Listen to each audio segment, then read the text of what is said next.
Public డొమైన్లో పెట్టలేదు. పెట్టకపోతే మళ్ళీ నేనేం చేసిన, కంటెంప్ట్ ఆఫ్ కోర్టు కింద మళ్ళీ పిటిషన్ వేస్తే ఇలా కాంగ్రెస్ పార్టీ ఈ 30 నెలల్లో జరుగుతున్నటువంటి జీవోల వెనుక చీకటి దంద ఏందో చెప్పమని మళ్ళీ కూడా నేను కోర్ట్ ఆఫ్ కంటెంప్ట్ పోయడం జరిగింది. అంటే ఈ ప్రభుత్వానికి కోర్టులు లేకుంటే న్యాయస్థానాలు అంటే గౌరవం లేకపోవడానికి ఇంతకంటే దిక్కుమాలినటువంటి పరిస్థితి లేదు. అంటే కోర్టును కూడా ధిక్కరిస్తున్నారు, కానీ కోర్టులు అంటే భయపడతాయి. జనరల్గా ప్రభుత్వాలు ఎవరైనా అధికారులు భయపడతారు కోర్టు ధిక్కరణ చేయకూడదని. కానీ 8 వారాలు కాదు 16 వారాలైనా ఇప్పటి వరకు పబ్లిక్ డొమైన్లో జీవోలను పెట్టలేదు. ఎంత ఘోరంగా అంటే అసలు ఈ ప్రభుత్వం చేస్తున్నటువంటి చీకటి దంద. ఆనాడు రేవంత్ రెడ్డి గారు చాలా మాట్లాడిండ్రు మా ప్రభుత్వం మీద, నోటికి వచ్చినట్టుగా మాట్లాడిండు. జీవోలన్నీ దాచిపెట్టిండ్రు లేక ఇంకేమో చేసిండ్రు నోటికి వచ్చినట్టు మాట్లాడి. ఇలా మేము కూడా అదే అడుగుతున్నాం. ఆనాడు శుద్ధపూట మాటలు చెప్పినటువంటి రేవంత్ రెడ్డి గారు ఈ ప్రభుత్వం ప్రజాపాలన అని ఊదరగొడుతున్నటువంటి ఈ ప్రభుత్వానికి ఇది ప్రజాపాలననా? ఇది ఏం పాలన? ఇందిరమ్మ పాలన అంటే ఇష్టారాజ్యము జీవోలను దాచిపెట్టే పాలన. ఏం పాలన మీది? ప్రజాపాలన ఊదరగొడితే ప్రజాస్వామ్యాన్ని కూని చేస్తున్నటువంటి ప్రభుత్వం ఇది. అరే, పబ్లిక్ డొమైన్లో ప్రజల సంక్షేమం గురించి ప్రజల కోసం తీసినటువంటి జీవోలన్నీ కూడా పబ్లిక్ డొమైన్లో పెట్టాలని చెప్పేసి చాలా క్లియర్గా 2017 జీవో నంబర్ 4 ప్రకారము మా కేసీఆర్ గారు ప్రభుత్వం ప్రతి జీవో పబ్లిక్ డొమైన్లో ఉంచాలనేసి ఆనాడు 2017లో ఒక జీవోని తీసినాం, జీవో నంబర్ 4. ఆ జీవో ప్రకారమే కేసీఆర్ గారి ప్రభుత్వం తీసినటువంటి జీవో ప్రకారం ఈ జీవోలన్నీ పబ్లిక్ డొమైన్లో పెట్టాలి 8 వారాల్లో అని చెప్పింది. అయినా ఈ ప్రభుత్వానికి చీమ కుట్టినట్టు కూడా లేదు. ఎందుకు పబ్లిక్ డొమైన్లో పెట్టట్లేదు? ఎంత నిస్సిగ్గుగా ఈ ప్రభుత్వం జీవోలను దాచిపెడుతుందంటే మచ్చుకు కొన్ని చెప్తా. ఈ మొత్తం 19,000 జీవోలు తీస్తే 15,000 చిల్లర 774 జీవోలను దాచిపెట్టింది ప్రభుత్వం నిర్దాక్ష్యంగా. ఆ దాచిపెట్టిన జీవోలు ఎవరి కోసం దోచిపెడుతున్నారు? ఎవరి కోసం జీవోలు తీస్తున్నారు? దోస్తులకా, బంధువులకా, అనుచరులకా, అనుయాయులకా? ఎవరికి? ఇది తెలంగాణోడికా, ఆంధ్రవాడికా? ఎవరికి దోచిపెడుతున్నారు?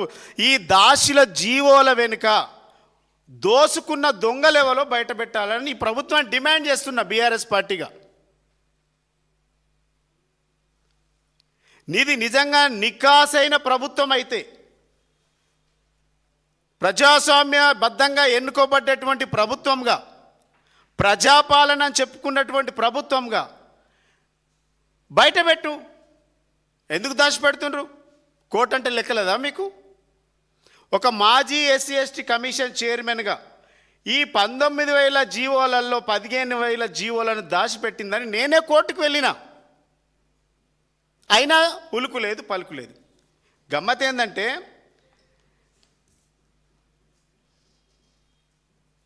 13 నెలల్లో 19 జీవోలు తీస్తే సింపుల్గా 2-3 చెప్తాం మీకు ఎగ్జాంపుల్గా.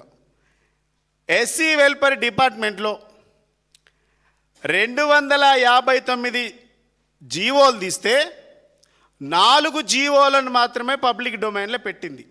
255 జీవోలను ఇప్పటి వరకు ఏడున్నాయో తెలియదు, అవి ఎట్లుంటాయో తెలియదు. ఎస్టీ వెల్ఫేర్ 266 జీవోలు తీస్తే 3 జీవోలను మాత్రమే పబ్లిక్ డొమైన్లో పెట్టింది. మిగిలిన 263 జీవోలు అవి ఏడున్నాయో తెలియదు. బీసీ వెల్ఫేర్లో 288 జీవోలు తీస్తే 88 జీవోలు మాత్రమే డొమైన్లో పెట్టింది. మిగిలిన 200 జీవోలు ఎక్కడున్నాయో తెలియదు. మైనార్టీ వెల్ఫేర్లో 155 జీవోలు తీస్తే కేవలం 2 జీవోలు మాత్రమే పబ్లిక్ డొమైన్లో పెట్టింది. మిగిలిన 153 జీవోలు అవి ఎక్కడున్నాయో తెలియదు. ఈ ప్రభుత్వము సిగ్గు లేకుండా ఇది ఎస్సీ ఎస్టీ బీసీల పాలన అని చెప్పుకుంటుండ్రు కదా, ఈ బీసీల పాలన అని చెప్పుకుంటున్నటువంటి ఈ ప్రభుత్వానికి ఏమాత్రం అన్న సిగ్గుంటే ఈ ఎస్సీ ఎస్టీ బీసీల ఏం చేసిండ్రు చెప్పండి మాకు. మాది బీసీ పాలన, ఎస్సీ పాలన, పేదల పాలన అని చెప్పుకుంటుండ్రు కదా, మా ఎస్సీ ఎస్టీ శాఖలలో తీసినటువంటి జీవోలను 95% దాచిపెట్టిండ్రు. 95%. వీటిలో ఉన్నటువంటి ఆంతర్యం ఏమిటి? మీ చీకటి భాగవతం ఏంది అని అడుగుతున్నా నేను. ఒక దళిత బిడ్డగా మా శాఖలో ఇన్ని తీస్తే 4 జీవోలే ఎందుకు పబ్లిక్ డొమైన్లు ఉన్నాయి? ఇవి ఎటుపోతున్నాయి? అట్లనే జనరల్ అడ్మినిస్ట్రేషన్లో 2238 జీవోలు వస్తే 89 జీవోలు మాత్రమే పబ్లిక్ డొమైన్లు ఉన్నాయి. మిగిలిన 2144 జీవోలు మాయం లేదు. అసలు అవి ఎక్కడున్నాయో తెలియదు, పబ్లిక్ డొమైన్లో పెట్టలే అవి. అదేవిధంగా హెల్త్ డిపార్ట్మెంట్లో 1048 జీవోలు తీసిండ్రు. ఒక్కటే జీవో, ఒకటే జీవో. ఎంత సిగ్గుచేటు! 1048 జీవోలు తీస్తే ఈ రాష్ట్ర ప్రభుత్వం జిఏడి నుంచి 1048 జీవోలు తీస్తే ఒకే జీవో మాత్రము పబ్లిక్ డొమైన్లో పెట్టింది. మరి మిగిలిన 1042 జీవోలు ఎక్కడ పోయినాయి అని అడుగుతా ఉన్నాం మేము. ఇట్లా చెప్పుకుంటూ పోతే ఎడ్యుకేషన్ డిపార్ట్మెంట్లో, హైయర్ ఎడ్యుకేషన్ డిపార్ట్మెంట్లో, ఈ ఎడ్యుకేషన్ డిపార్ట్మెంట్తో సహా అన్ని డిపార్ట్మెంట్లల్లో 15774 జీవోలను ఈ రాష్ట్ర ప్రభుత్వం కప్పిపెట్టింది, మాయం చేసింది. ఈ జీవోల వెనుక ఆంతర్యం ఏమిటి? మాయం చేయడం వెనుక ఆంతర్యం ఏమిటి? కోర్టు తీర్పిచ్చి, కోర్టు ఆర్డర్ వేసిన మీకు కనీసం ఉలుకు పలుకు లేదా? భయం లేదా?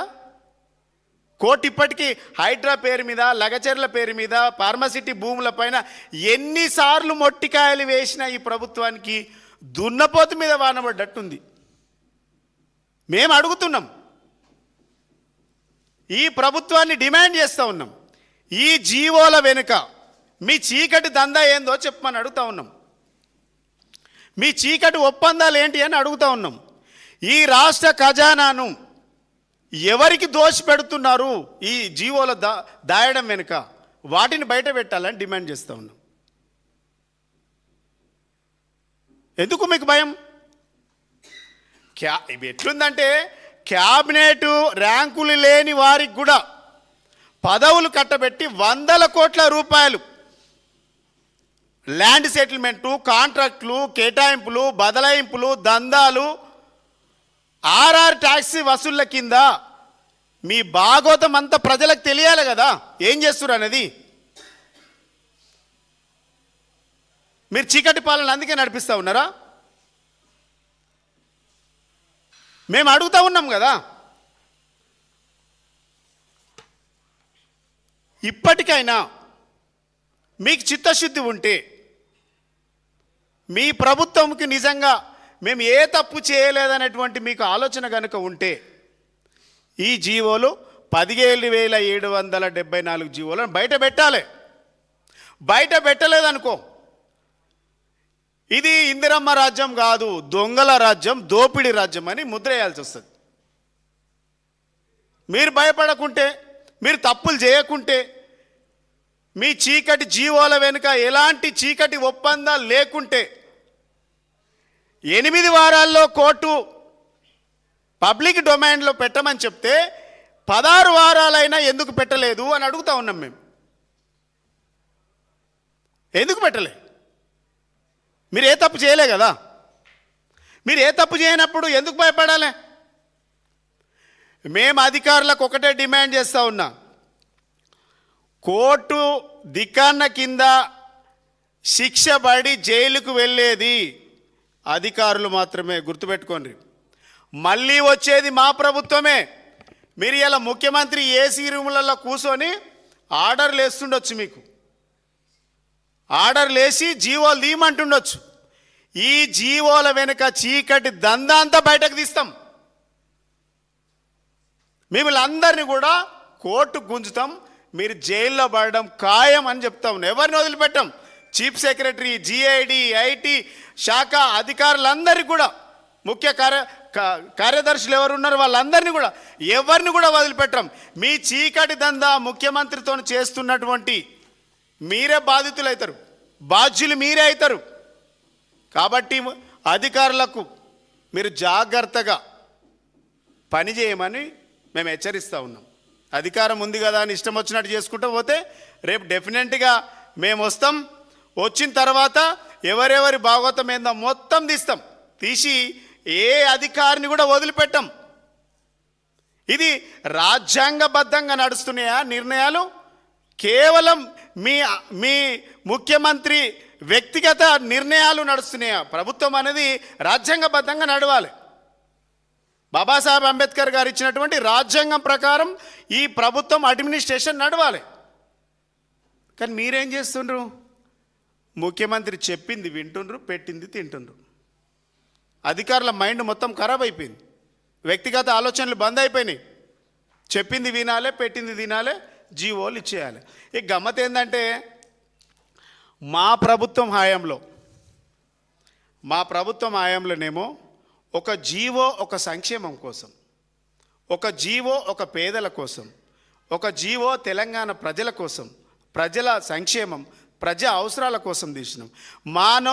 మా ప్రభుత్వ హయాంలో ఒక మంత్రి పేషినింటి జీవోలు సంక్షేమం కోసం, ప్రజల సంక్షేమం కోసం వచ్చేటివి జీవోలు.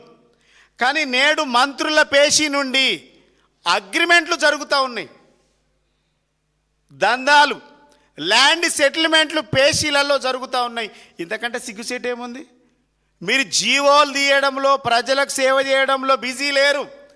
మీ పేషీలలో అగ్రిమెంట్లు చేసుకోవడంలో, భూ బదలాయించుకోవడంలో, సెటిల్మెంట్ చేసుకోవడంలో పేషీలో ఉన్న వారంతా బిజీ అయిపోయినరు. మీ పేషీలు ఎందుకు పనికి వస్తున్నాయంటే అగ్రిమెంట్లు చేసుకోవడానికి, ఖజానాను ఖాళీ చేయడానికి మీ పేషీలు పనికొస్తున్నాయి. ప్రజా సంక్షేమం కోసం మీ పేషీలు పనికి రావడం లేదు. 30 నెలల్లో ఒక మంత్రి ఈ ప్రజల కోసం, మీ శాఖల కోసం ఏం చెప్పిండ్రో వైట్ పేపర్ రిలీజ్ చేసే దమ్ముందా? మంత్రులకు అడుగుతా ఉన్నా. ఏం చేసిండ్రు ప్రజల కోసం? SC, ST, BC, minority, education శాఖలలో జీవోలకు 95% మినహా పబ్లిక్ డొమైన్లో లేవు, దాచిపెట్టుండ్రంటే మీ అంత అసమర్థ మంత్రులు ఎవరు లేరు. రాసిపెట్టుకోండి. అడిగే దమ్ముంది అసలు మీకు? ఇలా మీ పేషీలల్లా అగ్రిమెంట్లు జరుగుతూ ఉన్నాయి. ఎక్కడ భూమి ఉంది, ఎక్కడ పాగా వేయాలి, ఎక్కడ సెటిల్మెంట్ చేయాలి. గమ్మత్ ఏంటంటే ఆనాడు సెక్రటరియట్, కేసీఆర్ గారి ప్రభుత్వంలో సెక్రటరియట్ అభివృద్ధికి కేర్ ఆఫ్ అడ్రస్గా మారితే, నేడు ప్రజాపాలన అని చెప్పుకున్నటువంటి కాంగ్రెస్ పాలనలో సెక్రటరియట్ నేడు పైరవీకారులకు, దళారులకు అడ్డగా మారింది. సెక్రటరియట్ చుట్టూ తిరుగుతూ ఉన్నారు దళారులు, ఏజెంట్లు. కమిషన్లు ఇప్పిస్తాం, కాంట్రాక్ట్లు ఇప్పిస్తాం, కమిషన్లు ఇవ్వండి. మీ పెండింగ్ బిల్లులు ఇప్పిస్తాం, పర్సెంటేజీలు ఇవ్వండి.